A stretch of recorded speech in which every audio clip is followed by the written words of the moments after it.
আসসালামু আলাইকুম। বিসমিল্লাহ শখের খামার ইউটিউব চ্যানেলে সবাইকে স্বাগতম।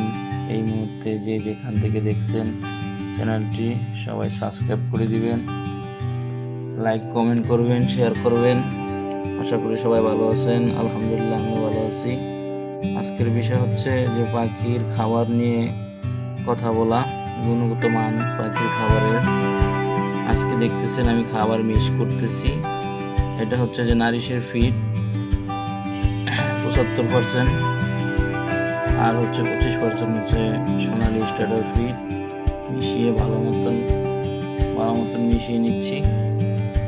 এটা কেন করলাম, এটার বিষয় হচ্ছে যে পাখির যে ডিমগুলো আসে এগুলো একটু ছোট হওয়ার কারণ আছে।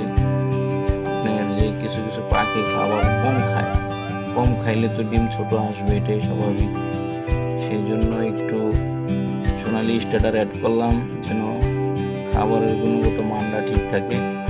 এই জন্য ভালো মতো মিক্স করে নিচ্ছি, যেন এক জায়গায় যেন একটি ফিড থাকে না।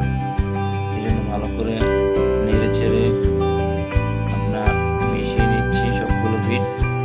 দেখতেছেন এই মুহূর্তে ভালো করে আবার ভালো করে মিশিয়ে নিচ্ছি। আসলে ভাই এর ভিতরে গোমরের কিছুই নাই।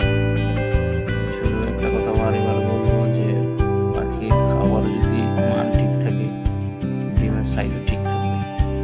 অনেকের ডিম ছোট হয় একটাই কারণ এটি খাবার খায়। তাদের যদি হালকা একটু সোনালি স্টার্টার দেওয়া যায় সেক্ষেত্রে ভালো থাকে, ডিমের মানটা ভালো থাকে। সবাই ভালো থাকবেন। বিসমিল্লাহ শখের খামার ইউটিউব চ্যানেলের সাথেই থাকবেন। আসসালামু আলাইকুম ওয়া রাহমাতুল্লাহি ওয়া বারাকাতুহু।